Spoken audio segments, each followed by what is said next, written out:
This is our continuing coverage of the U.S. presidential election, and we have some huge breaking developments coming in right this minute. The Associated Press, in the latest coming in, has now called the election in favor of Joe Biden.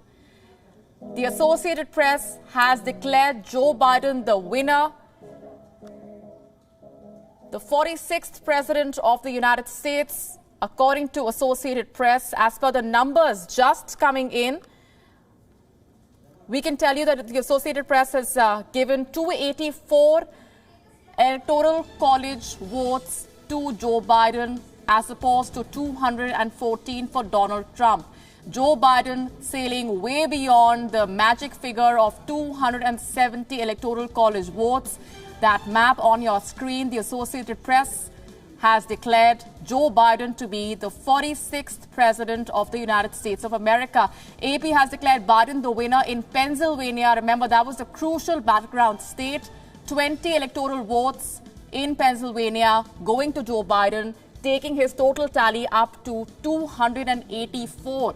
Kamala Harris now will become the first Indian origin vice president of the United States. The Associated Press, in news just coming in, has now declared Joe Biden to be the next president of the United States of America. It's been a long wait, 4 days since Election Day, a closely watched contest, a tight race in a number of those battleground states. Remember, Georgia, Pennsylvania have been the two battleground states that we have been closely monitoring. As per the latest numbers, the Associated Press, after that close contest in Pennsylvania, has declared Pennsylvania has gone to Joe Biden, which means 20 electoral seats, electoral college votes going to Joe Biden. And that would take his overall tally to 284 electoral college votes. The Associated Press calling the election in favor of Joe Biden, declaring him to be the winner. If you're just joining us, this is the moment that the entire world has been waiting for. Anticipation has been running high for over 50 hours now, as with each passing hour, it looked like the contest was too close to call, with the battleground states declaring Joe Biden to be the winner. Pennsylvania being the latest one, where the Associated Press has now declared Joe Biden to be the winner. Pennsylvania has a huge chunk of 20 electoral college votes, which means that Joe Biden has been declared to be the next president of the United States, according to the Associated Press. He has been declared the winner in Pennsylvania. His victory came after more than 3 days of uncertainty.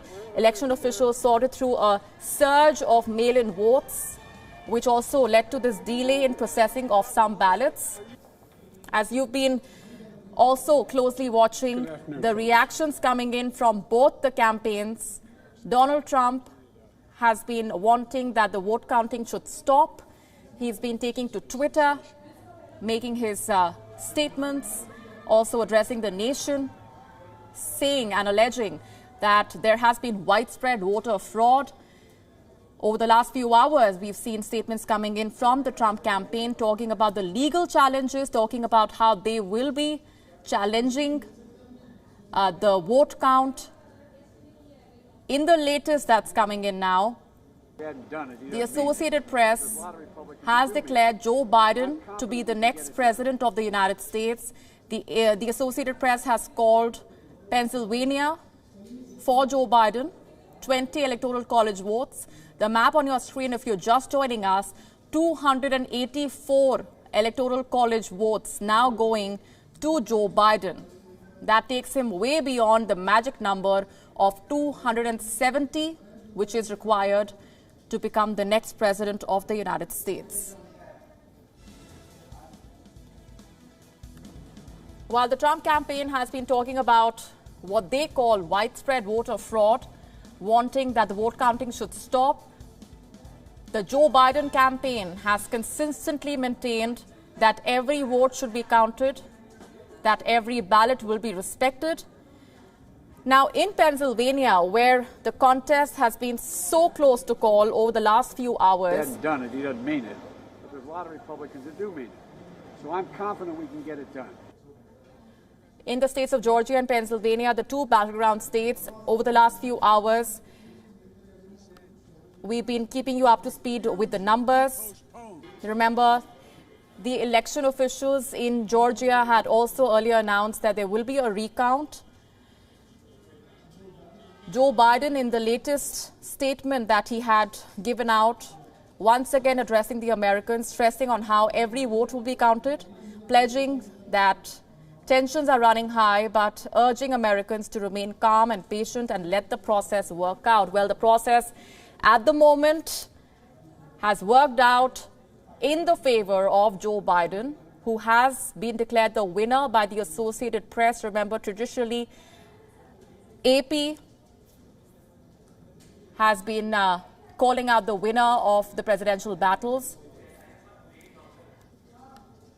Anticipation that's been running high, and hours, days of counting, a lot of back and forth, allegations and counter allegations being traded by the two camps. It's been a polarized election campaign, but even the days leading up to this final result day, there have been ugly remarks and barbs that have been exchanged between the two campaigns. Overall, the voting process and the counting process has also come under the scanner as per the Trump campaign, which has alleged widespread, what they call widespread voter fraud. Senior journalist Ray Locker is now joining us live from Washington, D.C. for more on that. Ray, as per the latest coming in from the Associated Press, they have called the election in favor of Joe Biden. He is set to be the next president of the United States. Help us better understand what happens now with the recount that is to be held in Georgia and the legal challenges that the Trump team has already been preparing for. Well, the legal challenges are really going to go nowhere. You need to have tangible evidence that there was fraud, and there has not been any tangible evidence. There have been allegations, just as President Trump made allegations 4 years ago when he lost the popular vote by 2.9 million voters. He claimed there was fraud. No one found any. So I don't worry about the legal challenges. The Georgia recount is going to happen because the margin between the two candidates was within a certain percentage. Georgia officials say that they don't think that a recount will change the outcome of the election in that state. So I think right now we're looking at Joe Biden as the president-elect of the United States. We go through the normal transition period. It doesn't really matter if President Trump concedes or not. That's a norm. It's not a constitutional requirement. And really, as long as every state certifies its election results on the given date in December, the exact date I don't really know right now, then everything goes according to plan. There has to be, demonstrated fraud for anything to change this, and so far there isn't any sign of that.